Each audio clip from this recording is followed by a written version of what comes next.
This is the Trade Machine Podcast, and the NBA season has started. Let's get it. Hunter, my co-host, what's going on? Huh? And the other co-host, Rich, what's good, man?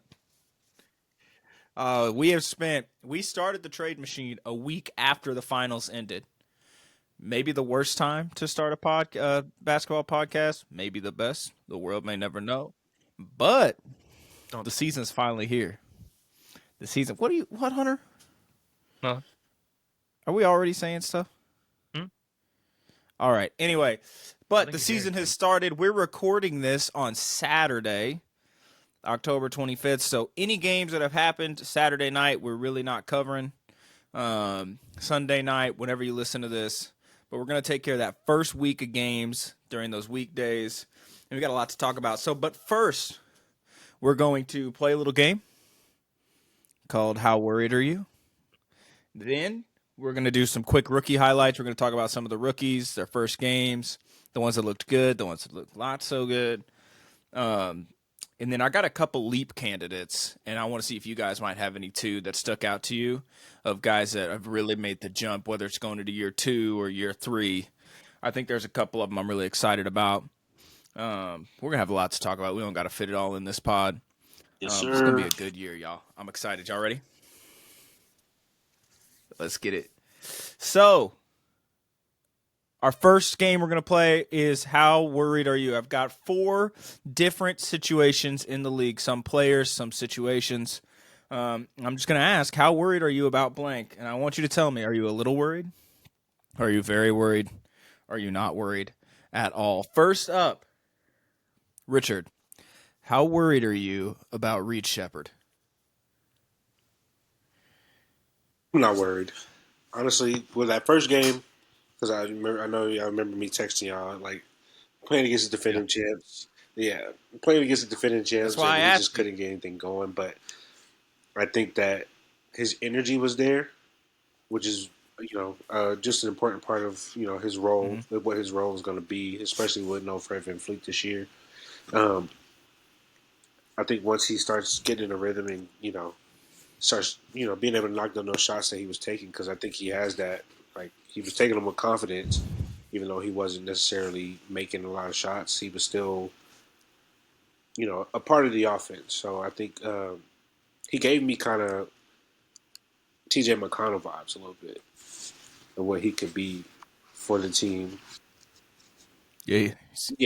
If he can get a little grittier on defense, that's the thing about him is, one, they don't have a point guard. Right. Their average height for their starting lineup was 6'10". That's insane. And that's not even really it, because KD's not 6'11". We all know that. Like, he's a 7-footer.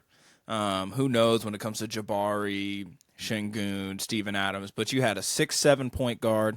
Ooh, and 4 guys. Every time, Alex.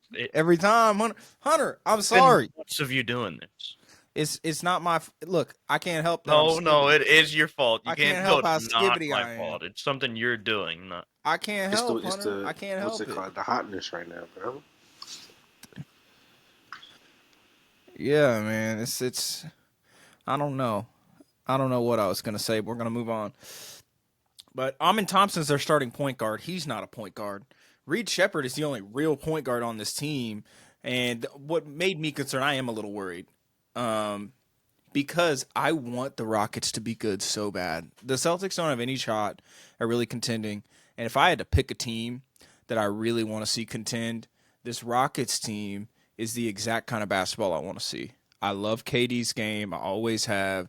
And it's KD surrounded by 2 elite young players, 2 of my favorites. Amin Thompson, who's just an athletic freak. It looks like he made some strides that first game on offense. It felt like he made a little bit of a leap. But then the second game wasn't so good. But he was dealing with cramps. Who knows how he's feeling? His ceiling is insane. Şengün was absolutely. He looked like Jokic. If he's going to be able to shoot like that, then the Rockets have a real chance. They have a real chance, and they need Reed Sheppard to be good. They need Reed Sheppard to be good, or they're going to need to figure out a way to bring in a point guard that can be. the thing I was concerned about, it was really twofold. He's going to shoot the ball well, and he's going to make smart-ish decisions. Is he ready to initiate offense in a way that gets guys like Kevin Durant in their spots, gets guys like Şengün in their spots, and is able to find cutters like Amin Thompson or open Jabari Smith Jr. in the corner? That's the thing that was concerning to me. But again, like you said, Rich, it's Kason Wallace, it's Lou Dort. Like, the worst defender he played against was Shea, who's a good defender. I don't know if we can really judge it on that. And then also on defense, he's just getting hunted, which worries me.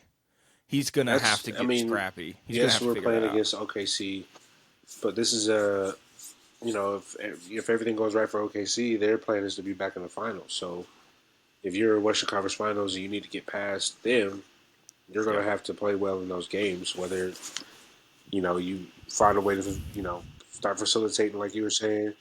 Yeah, or, you just kind of find where you could be elite at, in your role, or, if you have to adapt and change what you're doing because of the state of the team right now without that point guard, you just got to do it. And I think you can, bro. Like, honestly, like, I don't want to be too picky on him because, he's fresh. But at the same time, bro, like, they brought KD here to win. KD he's not going to be in the league for that much longer. So, yeah, so it's like he's got 37, time, but you don't got time. You got 82 games to figure this out this year, and probably a good part of next year.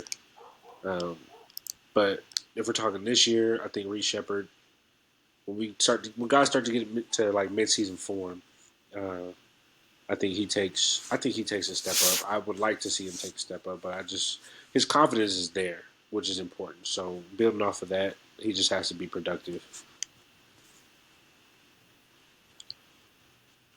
Yeah, he had flashes. I felt like I could feel myself rooting for them, specifically for Reed Sheppard, just because like I really want this team to be good enough to where they can actually compete with OKC. Just because I want to see good basketball. Like, I love OKC. It wasn't like a hate watch sort of situation, but I really think that Houston has the kind of roster that can compete. And if Reed Sheppard, Well, I was just saying, like, their size is just a lot to deal with, bro. It's a lot to deal with, and I think once they find their sweet spot, it's gonna be trouble for the rest of the league. That's what you took OKC to double overtime, and it was a great game. I think they played great. I think they could have obviously cashed in on more moments, but you just live with the results and build off of it. But they have the pieces for sure to beat anybody. Yeah. And they didn't have Dorian Finney-Smith either. So, like, I know they lost to the Hawks a couple nights ago. It was the Pistons. They lost to the Pistons a couple nights ago. But I'm not worried about OKC. I think they're the best 0-2 team in the league. Team. What, Hunter? Oh, I'm not worried about Houston. My bad. I thought Hunter was going to say something insightful. No, he was just... It's also only 2 games into his career of actually getting minutes, so you can't be fully out on a guy that was a top 5 pick and really only had 2 games to play in his career so far. Yeah, I think the good part is that he was willing to shoot and ready, and he's an elite shooter. So if he could figure out with the ball in his hands, I'm not worried about him too much. I'm a little worried, but I think he can figure it out. Hunter, how worried are you about the Lakers' defense? Yeah, that's a very worried because there's just not like the defensive guy that you need on that team. You brought up earlier when we were talking, LeBron James is their clear best defender.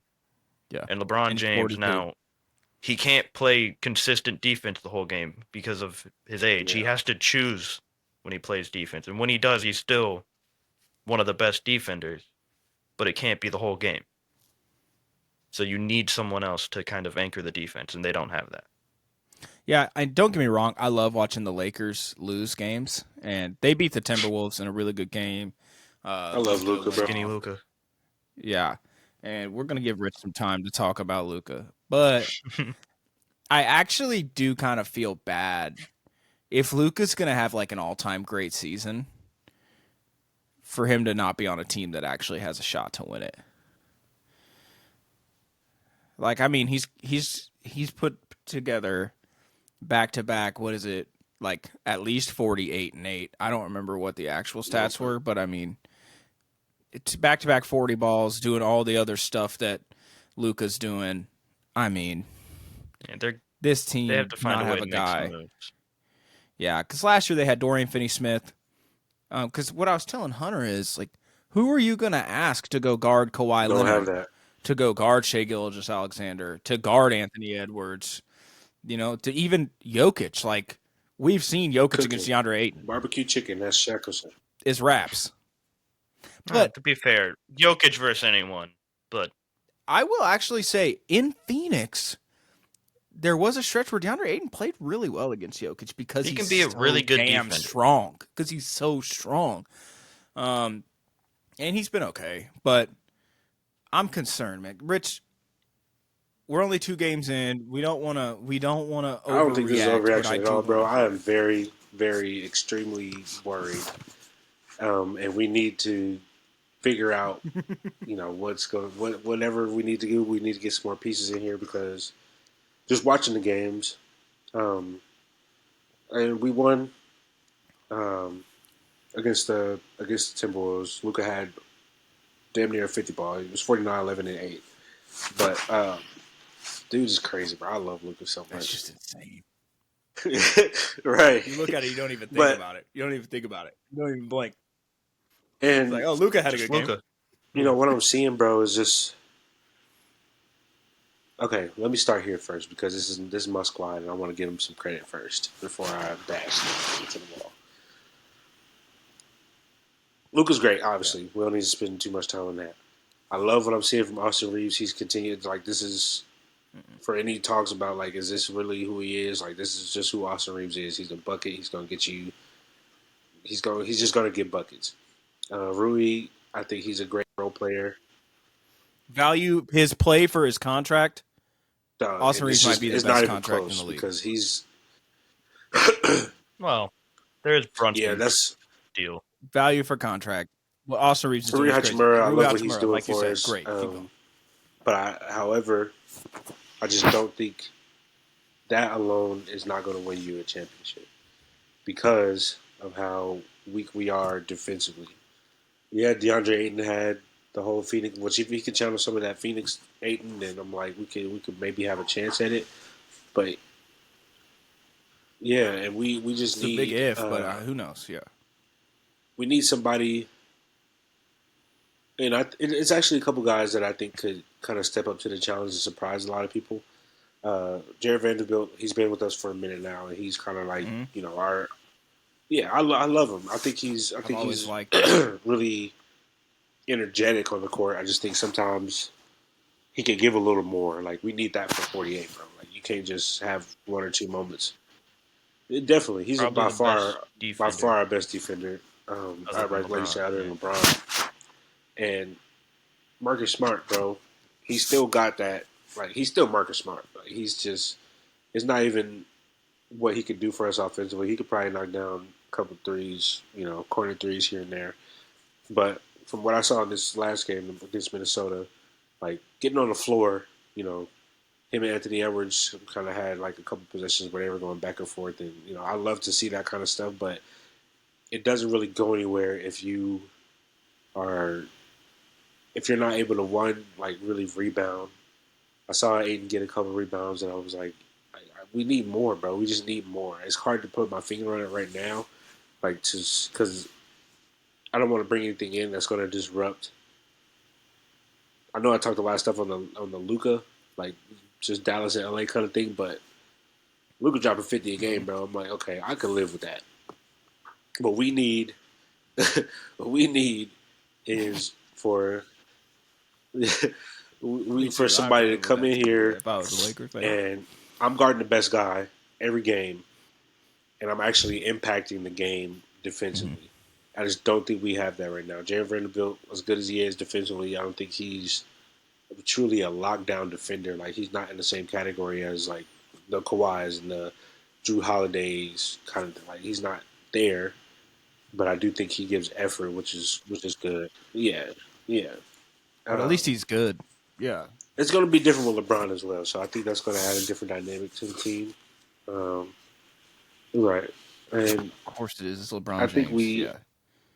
if anything, we could be the underdog that makes it kind of thing. But right now, we're like a couple pieces away from really being that like a task for teams. We just gotta get together. That this is the last thing I'll say, and we can move on. But that Golden State game, obviously Steph is Steph, bro. He's gonna do what he's gonna do. Like it's hard to play when you have to worry about how good he can shoot. He did it. It's just the gravity that he has. Like it's Steph, bro. It's like of course. Yeah, what he that's does all for it the is. Like, he doesn't have to have court. a crazy shooting night because the Golden State Warriors are just that good, and they're coached well, so they can win games. They know how to win games. They're winners. It's just DeAndre Ayton is really just. We need him to. I need to see more from him because. Which he had a couple moments, bro. I'm not trying to I'm not going to completely just throw him on the ground because that little pocket pass Luka gets to him, he does a little jump hook or he does a little jump shot. If he could get more consistent with that, but he has to rebound for us. He has to get stops. He has to be good offensively. It's asking a lot, but look at who you're replacing. Like you're replacing Anthony Davis in this offense, who did all of that for us. Well, replacing is strong. You're in the spot. Exactly, but that's the role he's playing. That is the role he's playing right now. So I need to see more from you. That's all. Yeah, I think we can be critical of the Lakers, and I want the Celtics fan to say this. No matter what happens to the Lakers this year, they acquired Luka Doncic. We always have a chance, bro. They acquired Luka Doncic for Anthony Davis and a pick. Okay, and I am on record saying I don't think the trade was that insane, which... That's just a bad take. Because you keep saying this. Cooper Flag was not part of the trade. You can't say it wasn't that bad thinking Cooper Flag was part of it. Here's what's crazy. Even if Cooper Flag wasn't part of the trade... It's still a terrible trade. It's a bad trade, and it was handled poorly by the Mavericks. But if they would have just put... No, listen. You and these Luka clips are going to get to you. I know you're going to clip this. You and these Luka clips are going to get to you. I know you're going to clip this, but I want you to hear this. Trading with the Lakers for Luka Doncic was not insane. Trading with the Lakers for Luka Doncic without having any of the other bidders to bring the price up, because if other teams knew Luka Doncic was available, it could have easily been both of the first they had, Austin Reeves and Anthony Davis, and that would have been a fair trade for Luka. What the reason the trade was bad? The reason the trade was bad. Did you just suggest they should have traded Donovan Mitchell for Luka? You wouldn't be mad at it. That was not going to happen. The reason he wouldn't. No, be mad. it's just he would be mad. Go ahead and work that trade out. Good luck. This is the trade machine. We're going to work a lot of trades out this year. The reason that trade was bad was because they did it in secret, and they ended up getting basically nothing. They could have got more, but even in basically nothing, they got a top 10 player in the league, a good young player, and a pick. Now, they gave up a top 4-5 player, who is also 25 or 26 years old. Hunter, I know that clip. People are really mad in the comment section about me saying Jason Tatum's a better player than Luka. That's okay. What I know then, we had a guy, we're getting a little off track. I don't care. I had a guy, someone commented on one of our YouTube shorts, what do you say that Jason Tatum is a top 8 to 10 player and Luka's a top 3 player? And that person just doesn't watch basketball. Nope, you got it wrong. 10 to 20 player. He just doesn't watch basketball. That's where he put Tatum. Watch the Celtics play basketball right now. Watch the Celtics play basketball. Jason Tatum was their best scorer. He was their best rebounder. He was their best defender. He was their best passer. He was literally, you name it. Jason Tatum is the best player on the Celtics at that thing. And I don't think you can say that about any player except since, I don't know, maybe like Giannis. But Jason Tatum's an elite shooter. in a way that Giannis isn't.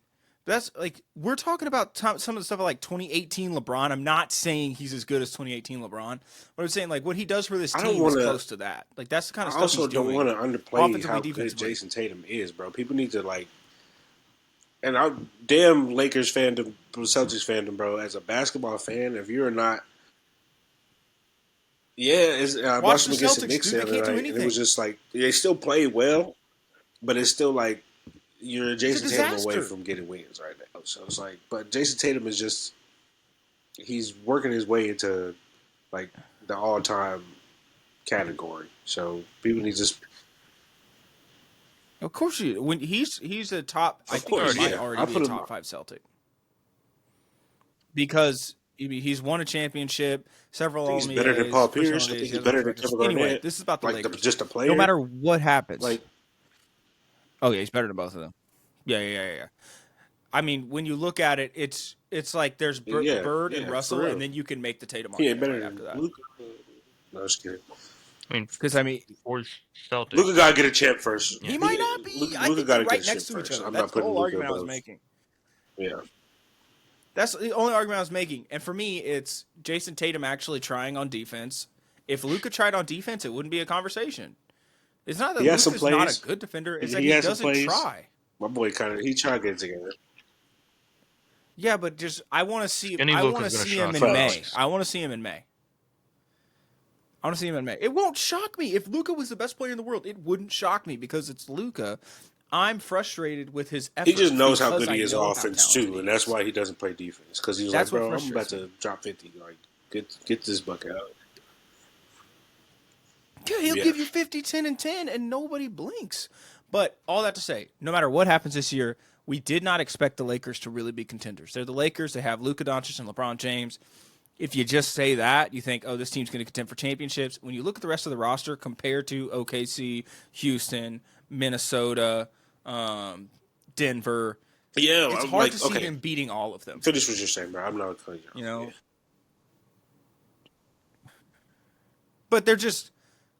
That's not a bad... If the Lakers are a 5-6 seed and they lose in the first or second round, I don't think that's a failure based on my expectations for this team this year because they're set up to let LeBron go off and expiring next year and then bring cap space into 2027 when Giannis and all these other guys are free agents. Yeah, no one expects them to really contend right now. This is pretty much seeing what Luka can do with the guys currently around him, so who they can keep when they lose LeBron. Because they know LeBron's gone the next year or two. But they know they have Austin Reeves and they have Luka. And honestly, if that's all you have when you're looking at the future, that's damn good. We got to find a way to keep Rui, too, because I think he's starting point. I think you can keep Rui. I think he's good. For sure. I'm just saying it's like I wouldn't be mad at losing him. I would be way more. Yeah. I'd be way more upset losing Austin Reeves than I would Rui. So. Yeah. Yeah. But I'm very worried about the Lakers' defense if they're going to contend this year. They might have a bottom 5 or 6 defense, but I don't want that to cloud the fact that it's like they have Luka Doncic and LeBron James, and like they have Luka Doncic on their team, and they're the Lakers, and they somehow have went from Jerry West and Elgin Baylor to Wilt Chamberlain to Kareem Abdul-Jabbar to Magic Johnson to Kobe and Shaq. To now they have LeBron and now they have Luka, and it just never happens. So there's also Anthony Davis in there at some point. Hollywood, baby. I just gave you 60 years. And before that, they had Mikan. Like, you go 70 years. It's just generational superstar after generational superstar that just falls in their lap. And yes, I'm mad about it, but also it's the truth. So who cares? Richard, how worried are you about Joel Embiid? That's. I think the 76ers are like kind of playing well, like, but I just don't think he's gonna be able to play at a very high level this year, bro. It's been thing after thing with Joel Embiid. Like, he's so talented, bro. Like, he could. Yep. he's gonna be Joel Embiid, and like what I just talked about gravity with Steph. Like he's gonna have that kind of that effect, kinda. But with this recent surgery he just had, I don't know if he's gonna. I just don't know if he's gonna last. But I think I'm right now. I'll put it at a little worried because it's so early. Um, but come like 20 games into the season, we'll see where we're at. But I'm a little worried right now, just a little. Yeah. Because like I was, yeah. Well, I'm extremely worried. I'm with Alex on this one. The clips didn't look great from the first game on him trying to like hard, go bro. up for rebounds and stuff. He's just nowhere near the same player because of the injuries. I will say, as we watch, they're down 2 with the minute. They're tied with a minute left. But Embiid has played 20 minutes. I think he's done for the night. They've got Drummond out there in OT, and I don't know if that's just a hard minutes restriction or if he got hurt again. Not sure, but he had a decent night. 20 points, 7 for 11. What's concerning to me is... look at the rebounds. That's what's the worrying part about him. He has 2 rebounds. He can't get the rebounds and stuff like... He can still score. It's everything else is going to get worse. He's skilled enough to be a good shooter. He can probably give you a little bit in the mid-post. What's concerning is 2 years ago, this guy won MVP.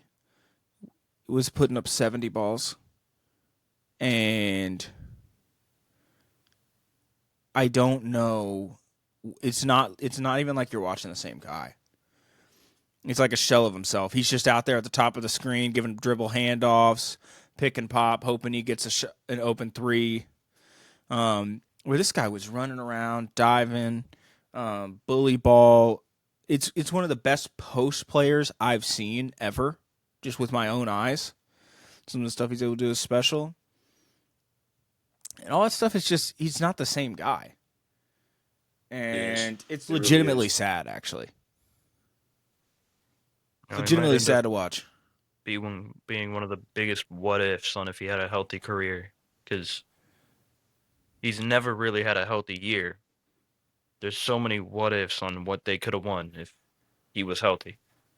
Yeah, I mean, when you think about it, it sounds sacrilegious. I don't even think it is. Like, at his peak, healthy Embiid was doing Hakeem stuff. He averaged 34.7, 11, and 5.6 with 1.7 blocks at one point in his career. Elite defensive, too.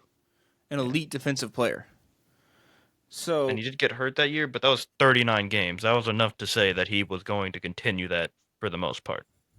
Yeah. Yeah, I don't know, man.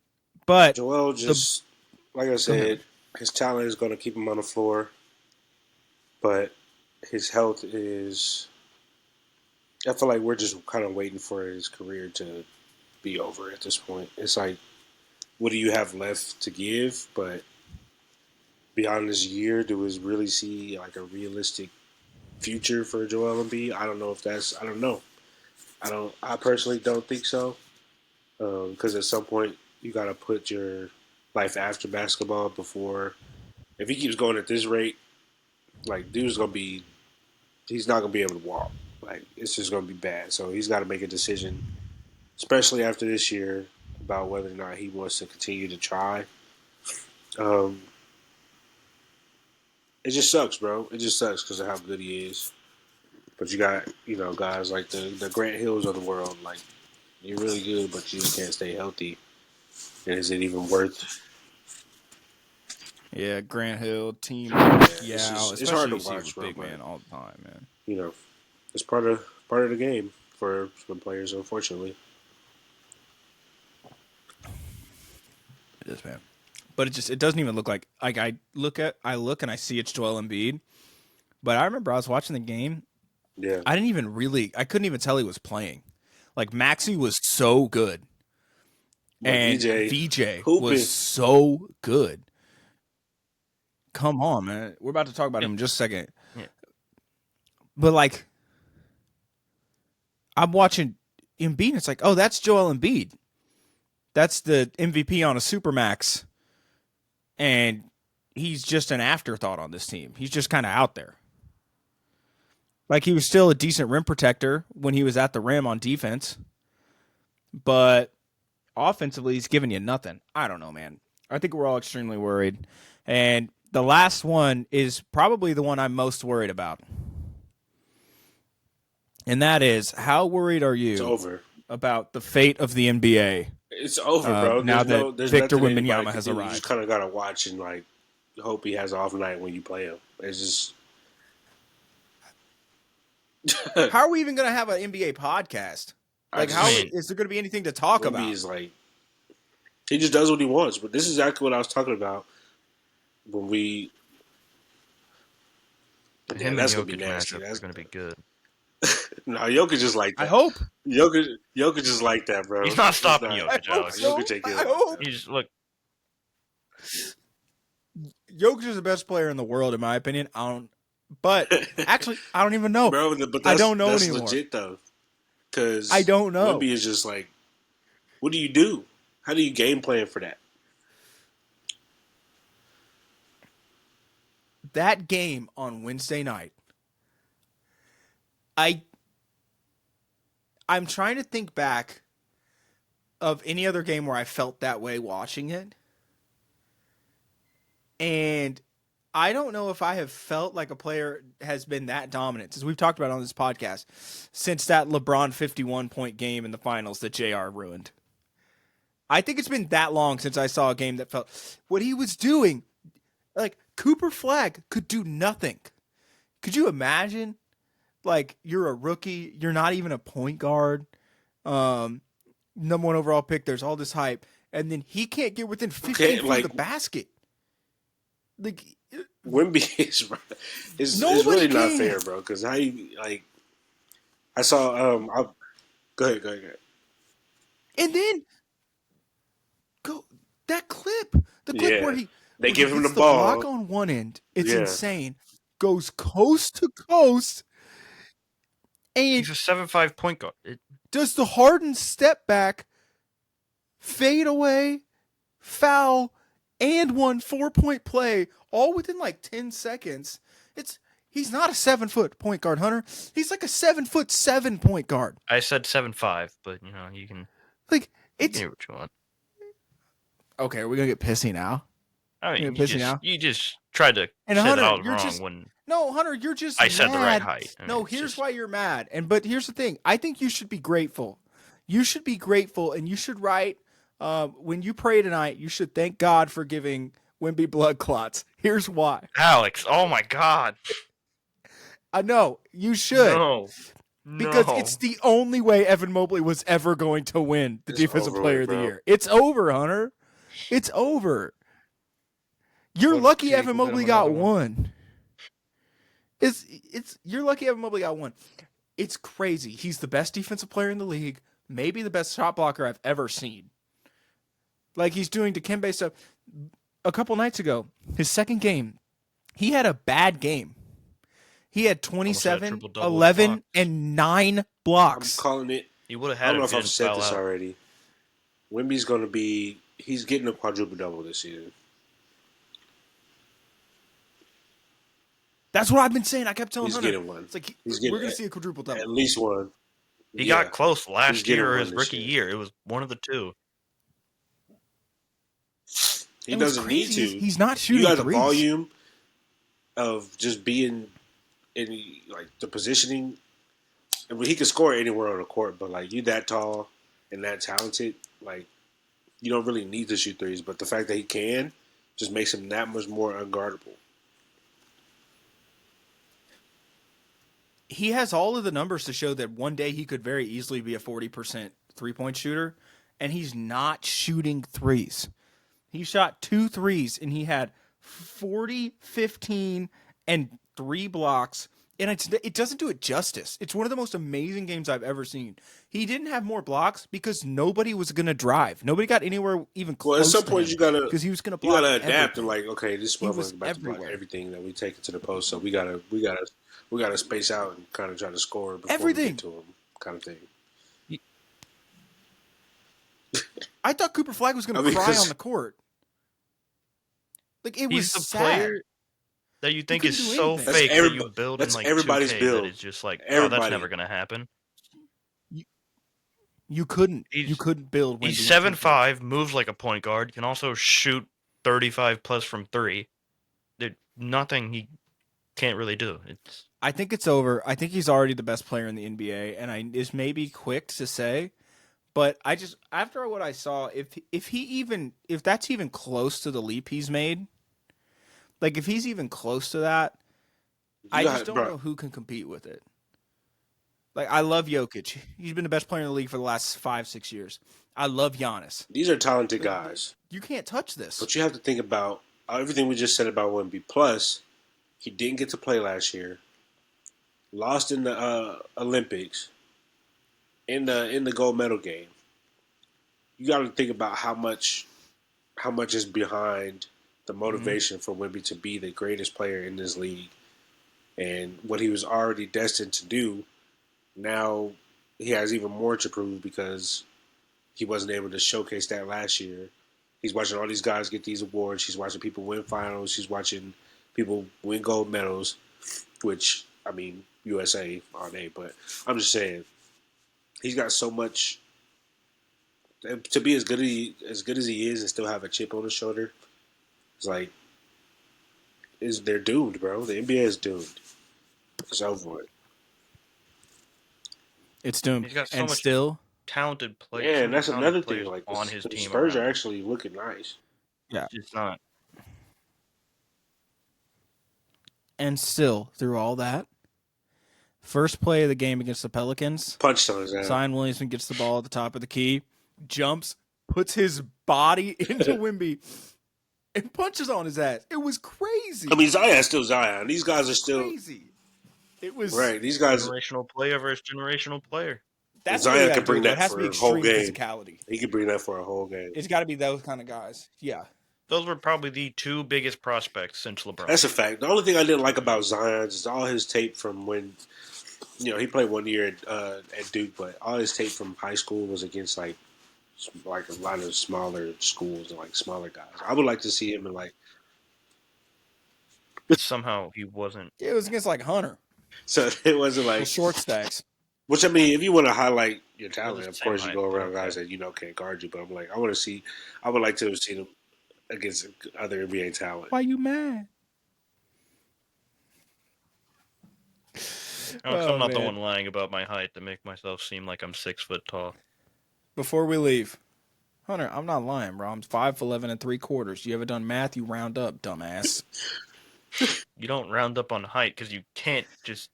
You round up on height. You don't get taller. No, you don't get taller. I don't have my bell. I'm not doing We're going to have a soundboard one day. I'm not doing this with you. At some point, Alex, you just have to accept you're not 6 foot tall. Hunter, I might have grown. I could have had a growth spurt. You don't know. I do know. Just not true. You know about the infamous 28-year-old growth spurt. Late. It wasn't at 28, but he grew late. He did, bro.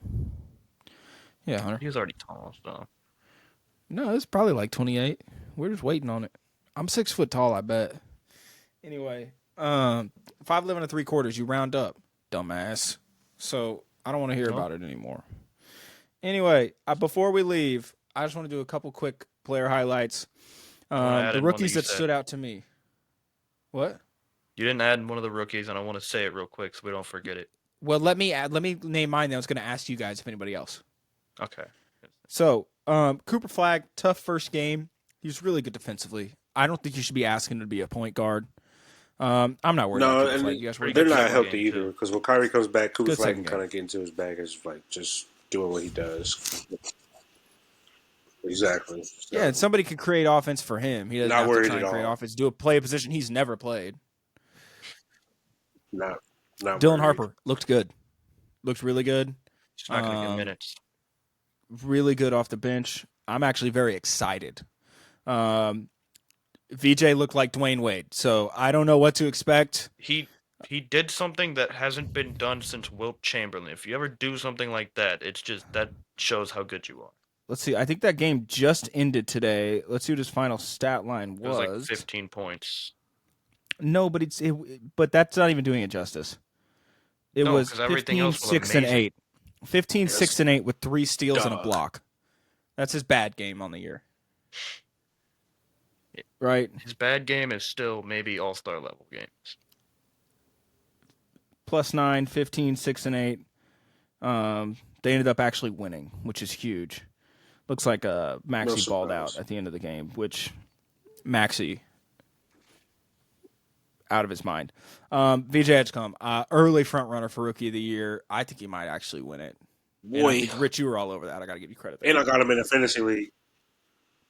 My favorite rookie that I've watched. I'm so happy. Yes, you did actually get him. My favorite rookie that I've watched, Cedric Coward. He does everything right. I need to watch his film. I haven't watched a lot of player that I like. Yeah. 3 and D. Bro, go watch the first game. Not only did I'm not even impressed that he went like 5 for 5 or something like that. What impressed me the most was the defense, the physicality, and his passing was way, way better than I expect from a rookie that plays his position and his time. Like, he made a ton of really good reads, smart passes, quick decisions with the ball in his hands. Didn't look like rookie stuff.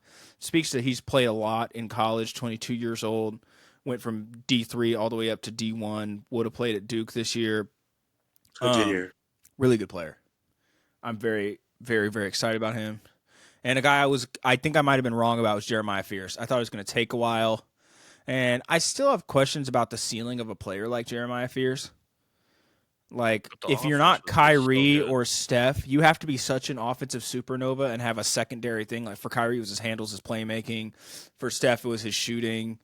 But if you don't do that, well, my concern is you're good enough to where your numbers make you a whole lot of money. Bradley Beal, Zach LaVine, Jalen Green, but Jordan Poole.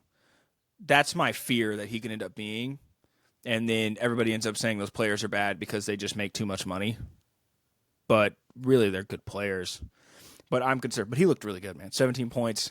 He looked way more explosive against NBA talent than I thought he would. You know, because you watch him in Oklahoma, he's playing some of these teams he was playing against, like he was all over the place. But what was most impressive to me is he was really great at getting to his spots. Like, he knew where his spots were. He got to them, and he was able to cook. Your first game, you're one of the youngest players in the league. Like, it's him and Cooper Flagg, extremely young, small guard. Super impressed. Hunter, you said there was one that I did not put on the list. Who stood out to you? Just go look at Dimmon's three-point shooting on the year so far. I like Dimmon. I said this on draft night. The whole worry with him was his shooting ability.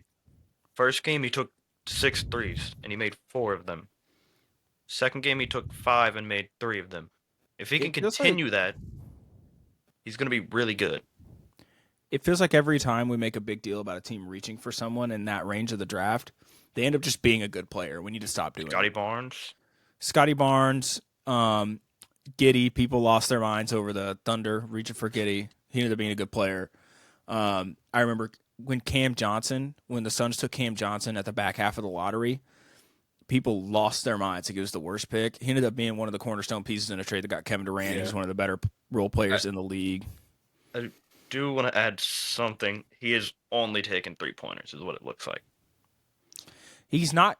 So the fact that he's shooting at all. That's the thing. He's not a guy that knows how to make his own offense, but he's big and he's a really, really elite passer. He's shooting very well over 40% right now from the 3, as he was. A lot of these guys are going to take time to find their footing on these teams, and the NBA is different. It's really just different than college. It's gonna. A lot of guys are going to take time. Yeah, we can't make decisions on these guys. Yeah, but what we can do is these guys stood out. This is a great class. Like, these guys are better than I expected them to be. All of those guys were better than I expected them to be. I think it's going to be a really good class. Really, really good class. And one thing that was surprising to me, doesn't look like the Suns plan to play Malawach at all. Like, he wasn't really in the rotation at all. Did he play today? But I had him on the game on earlier in the first quarter. I did see him on. They're at the half. Wasn't really ready. He's played 5 minutes at the half. So they don't really plan to play him. So we talked a lot about why would they draft Malawach that high and then also trade a pick to get Mark Williams. Looks like they don't plan on playing Malawach this year. Like they're they not want him playing to with develop. Mark Williams hurt right now. Yeah, they're playing Nick Richards over him, and Iguodaro started. Bullet dodged actually with the Mark Williams thing. Yeah, those guys stood out, and then a couple guys, and let me know if anybody stood out to you. I got some leap candidates. Every year, there's a couple. Like you start the season, and there's guys. It's like, oh, these guys are just way better. They're just way better. Sometimes they're second-year players, third-year players. I might have a new favorite player, and I texted y'all this last night. Keyshawn George is insane. He's out of his mind. I was about to say. I found out why too. I'll tell you after you say it. I was just about to ask He's you, like, what did you see when you texted us that? Like, was there something that he did?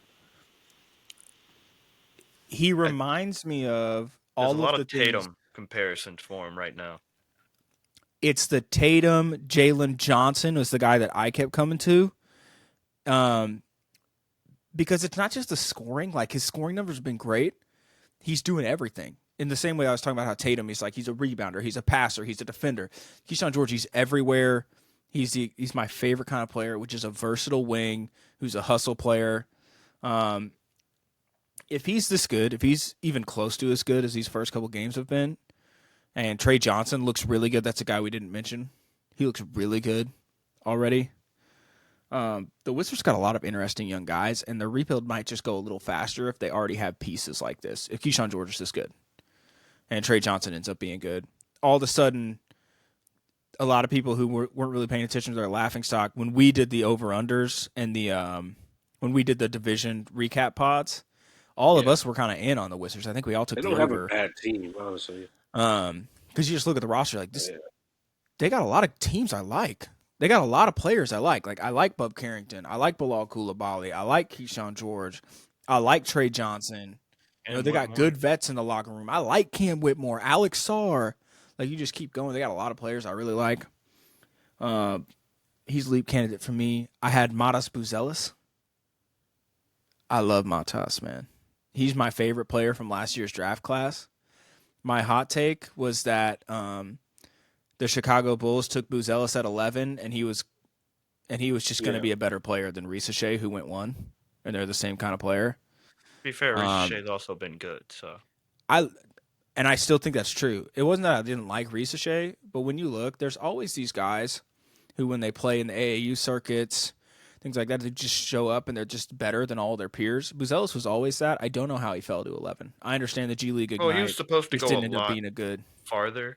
It was his shooting was the worry. And I just don't think the G League Ignite was a good place for prospects. Yeah. I don't think it worked well. That's why it's already gone. No, just trying to get them in the league quick is why the thing. And back to what we already said, I think Stephon Castle, he looks awesome. He had 10 turnovers in the Pelicans game. That's just part of being a young guard. He looked like a point guard. And when you get De'Aaron Fox back, and he can be more of that Drew Holiday defender kind of player, I like Stephon Castle a lot. I'm really excited. I got one too. Well, who do you have? Different category, but yeah. Who do you have, Hunter? Mathurin, so far, he's not finishing the game today. He's balling. You're right. This game, he had 36 and 11. Mm-hmm. The passing's obviously not happening. This game, he only played 27 minutes, 26, 3, and 4. So the passing did kind of happen this game. But the first game, he had 1 assist. And he's shooting efficiently, bro. So yeah, they need him. I was about to say, if he's going to be close to a 30-point per game scorer, that's no way. He's not going to continue that. What if he's scoring 20-22? If he's scoring 20s to mid-20s is good. That's more than good. Range. That would be huge. It would be huge if he could be that. Rich, who are the guys that we missed? And this guy, it's not necessarily what he's done so far, but just what he brings to the team. From the Minnesota Timberwolves, Bones Highland. Rod Dillingham is dealing with injury. Yeah, so Bones he's averaging like 5 points this year so far. So he's not scoring a lot. He's not doing a lot for them. Well, but tell me what you saw. You look at their superstar, Anthony Edwards. He's looking to Bones to generate offense for them. And when he gets going, like he's bigging him up. He's not necessarily doing much with the opportunity right now, but I think he's kind of got that swag that I like to see from guys that need to step up and make moves. So this is more of a future asset for the Wolves, I think. But he's able to score the ball. He's kind of overtaken Mike Conley in the rotation. He's got the ability to stretch the floor for them, kind of give Anthony Edwards more room. People have to respect his offense because he might not necessarily generate a lot of points just yet, but I think he's going to be kind of a pivotal piece in their run this year. And I just liked specifically against the Lakers in our game. He was doing the little things like being where he needed to be on the floor.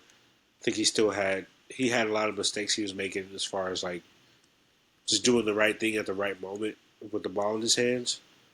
But I just liked his confidence. That was the biggest thing for me, and how he kind of got the nod from Anthony Edwards, kind of like Rob Dillingham did. Rob Dillingham, I said Rod, or does when he plays. I just think there's a lot of potential for that guy. It's more of a potential play than anything else than what he's doing right now. But I mean, he's playing small minutes. Yeah. But he's been efficient. Like I said, you watch the games. There are guys that stick out no matter what it says on the stat sheet. Right. Like he only played a couple minutes. I think he'll get more opportunities as the season goes too. Yeah. If Bones is anything, he is confident.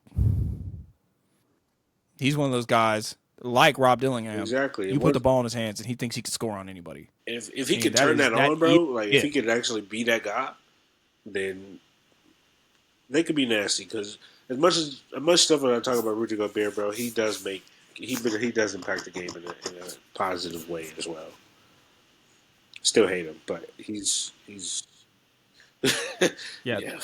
They're lacking. He's good for them. He does what he needs to do. They're lacking in guard play. They need guards. So I'm with you. All right, y'all. That's it. Trade Machine Podcast. We got a long season ahead of us. Let's get it. We're going to have a lot of fun. We're going to do some more content, lots of more like special pods, different little segments and fun stuff. So I'm excited for it. TikTok, YouTube, Spotify. Listen, holla at your boy. Peace out.